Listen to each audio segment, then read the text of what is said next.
So as we know, Abby jumps on anything trending for clicks and dollars. And unsurprisingly, she latched on to another trending term, baby led weaning, and made a sponsored video, of course, and wrote a bunch of posts on the topic, including sponsored ones.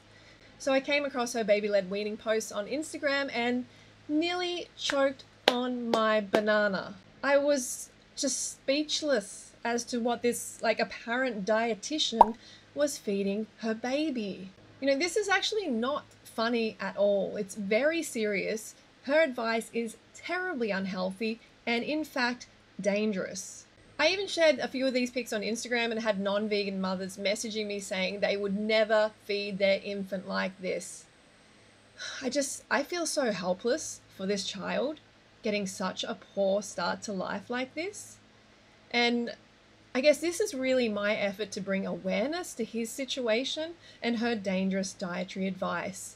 This is the woman who has the nerve to critique other mothers like Alan Fisher on her baby's diet, claiming it to be deficient.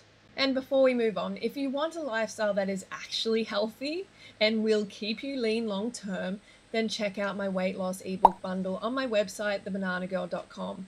I lost 40 pounds eating this way and I have kept it off for over 10 years. No calorie restriction, pills or potions, excessive exercise or caffeine at all.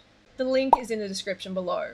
And don't forget to vote on these videos, whether it's up or down, it doesn't matter. You can give me a big fat thumbs down. Just do something if you want to see more of these videos. So let's get into it. Here is a plate Abby shared on Instagram for her, at the time, 9.5-month-old baby who has 6 teeth. I mean, how many cut up animals can you fit on one plate? She's got a chicken leg here. The bone seems to be hidden under the bell peppers, or she's removed it, I can't tell. Mercury-filled tuna cake, heart disease-promoting short ribs from a cow, highly processed pasta, and some oily bell peppers. And hang around because these plates get even worse.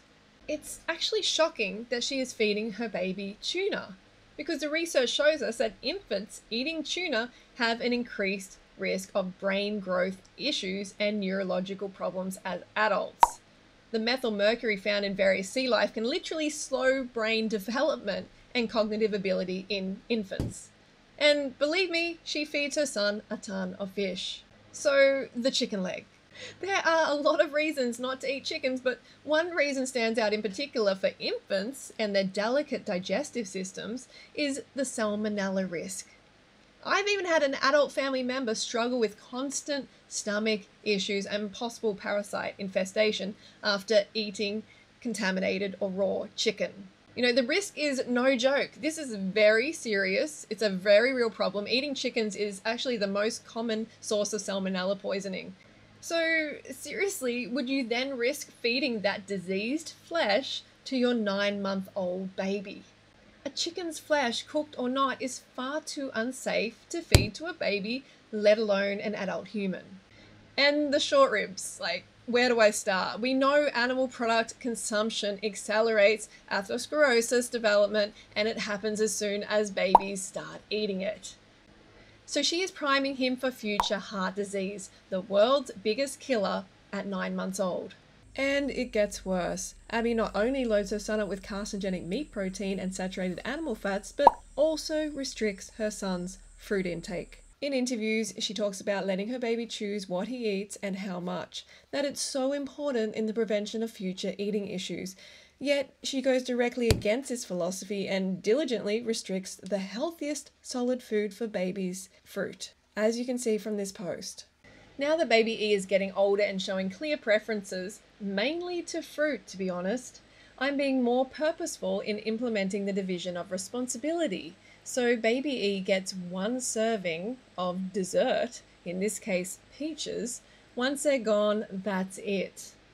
He gets offered dessert at the same time as his other food, so we don't give power to sweets. There's no good or bad food in this house. Oh, what am I reading? As she said, her baby is showing a clear preference for fruit. He is clearly wanting fruit, but she is saying no and restricting him, so going against her values of letting him choose what and how much he eats, and giving power to sweets. It's fruit. Abby, it's fruit. It's literally fruit, the healthiest food on the planet. Abby, the dietitian, is restricting a clear health food while other mothers are trying to encourage more fruit in their child's diet. She's acting like her son is going to develop some wild sugar addiction if she allows him to eat all the fruit he cares for. And over here we have the plant-based doctor letting his son chow down on as much fruit as he wants. The fact is that science shows that insufficient consumption of fruits and vegetables in childhood actually increases the risk of future chronic diseases, including cardiovascular disease. I mean, most research conducted on infants is about increasing fruit intake, not decreasing it. She is restricting nature's health food whilst loading up her son with carcinogenic animal protein, cholesterol, saturated animal fats, trans fats, IGF-1 that multiplies cancer cells rapidly. She's setting him up for a lifetime of ill health, weight struggles, and food eating issues. So here's another plate from 10.5 months old. Like, it's great to see there's some fruit and veg inclusion, but a tiny amount in comparison to the calories coming from the chicken and lamb chop. You know, the sick irony here is she is feeding a baby to another baby. It's just atrocious and totally unnecessary. So the next plate just blows me away. Like, look at that lamb chop. It's just, in the ground chicken, the cheese, the cheddar cheese.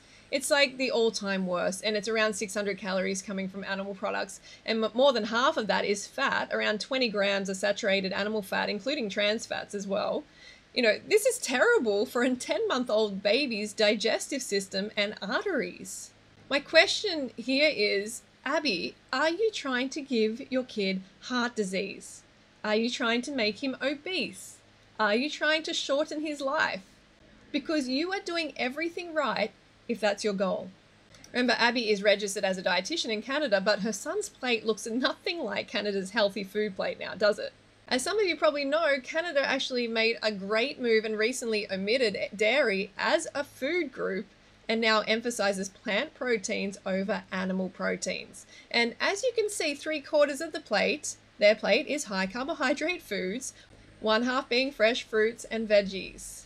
So as a result of the dairy being omitted as a food group in the healthy food plate, the dairy farmers of Canada are up in arms. They are nervous. They know that dairy is on the way out, so they are trying to fight back. So they've employed media dietitians like Abbey Sharp, who represent a trusted figure in society, to manipulate viewers into thinking dairy is still okay and interspecies breastfeeding is totally acceptable when it is not.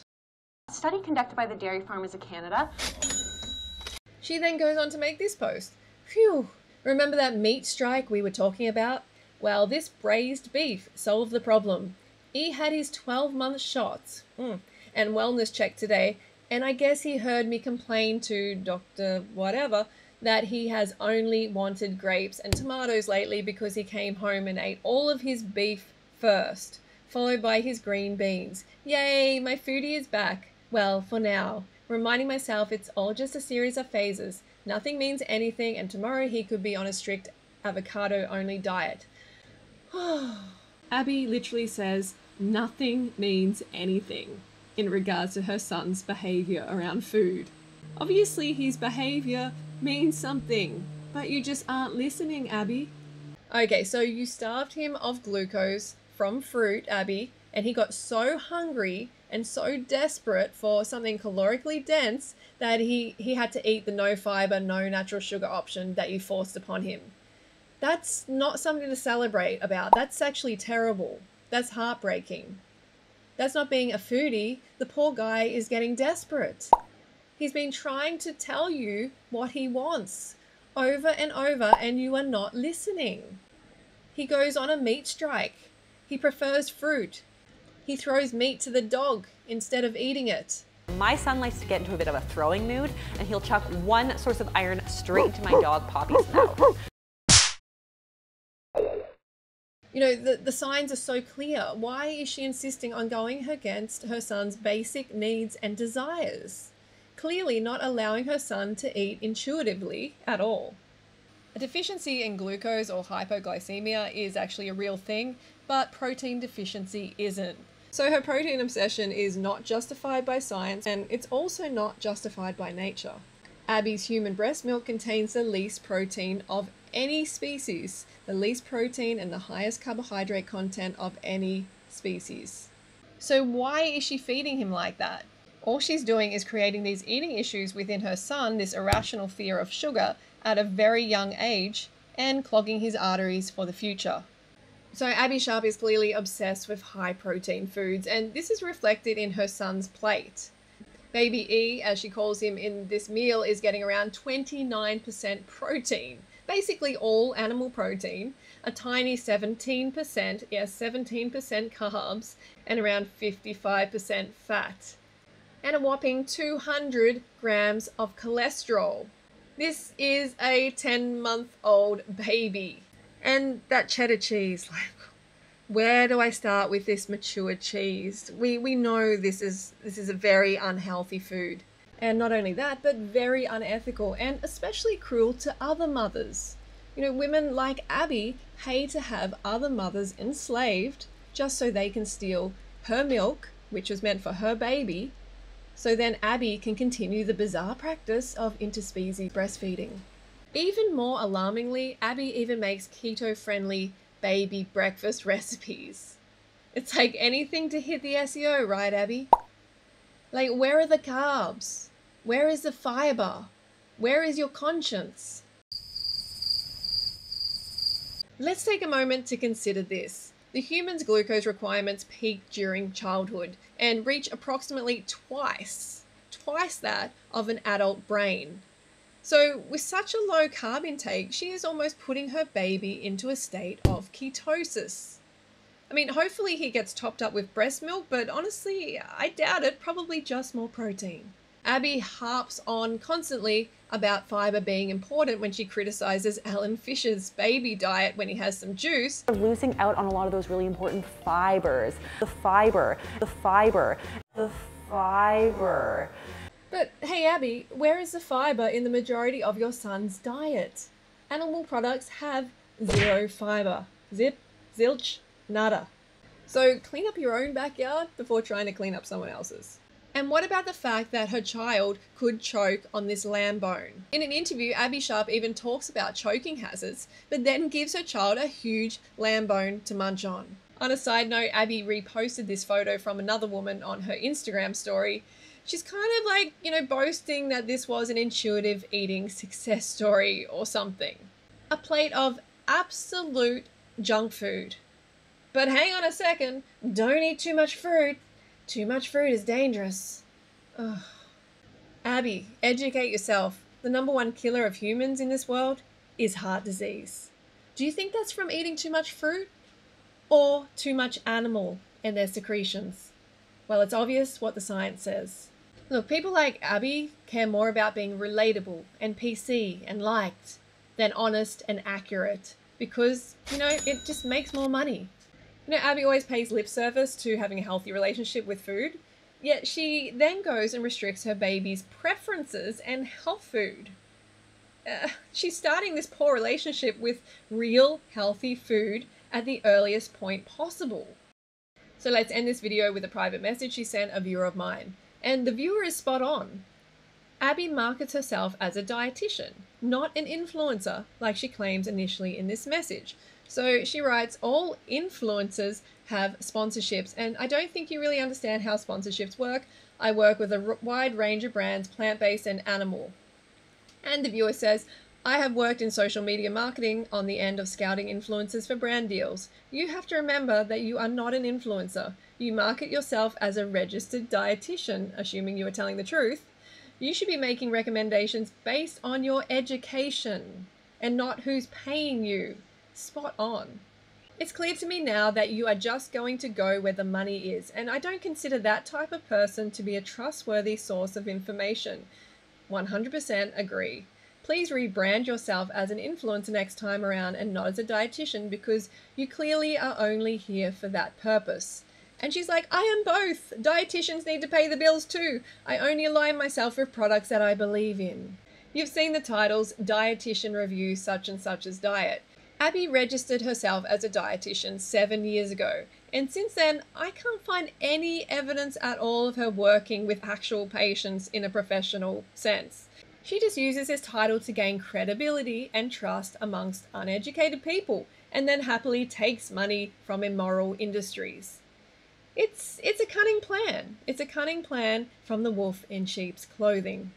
She gives people the idea that her occupation is a dietitian, even though her main source of income is from being an influencer. Very shifty. So she says that she only aligns herself with products that she believes in. So she believes in a class 1 carcinogen, promoting that to young women and mothers. She actually believes in that. I mean, that alone should be enough to set alarm bells ringing. That is seriously disturbing. Okay, so as you can see, this is serious. Her advice is dangerous and her son is getting a very tough start to life. I feel for his poor little body having to process all that meat, dairy and eggs. It's just, it breaks my heart. It really does. He clearly needs more glucose and fiber in his diet at the very least. So I spoke to registered dietitian and licensed dietitian nutritionist Laurie Stevens, who came to a plant-based lifestyle from a health perspective. Laurie has been a practicing dietitian for the past 13 years. She has worked in acute care hospitals, private practice, eating disorder programs, long-term care, sports nutrition, and behavioral health. Let's just say she is very experienced, obviously far more experienced than Abbey Sharp. So as we all are, Laurie was shocked at Abby's baby's plate. She reiterated my earlier concern by stating, "Where is the fiber? We are trying to cultivate healthy gut microbiome. I recommend Abby swaps out the lamb and chicken for veggies like sweet potato and squash." Laurie finds the amount of protein in this meal alarming at 54 grams and says that mashed beans are a great source of healthy protein, carbs, and fiber, and babies love these. The cholesterol is far too high and unnecessary as the liver produces all of what it needs. It's true babies and toddlers need saturated fat for brain development, but they can meet their saturated fat needs safely from healthy plant sources. Laurie would like to see healthier sources of fats coming from avocado, as Alan Fisher's baby was eating, and mashed berries and other fruits as a carbohydrate source. Laurie says, "My fear is this plate reinforces a Western or SAD diet, containing excessive amounts of animal protein, which we know is not healthy, and too little of the foods that we should be offering."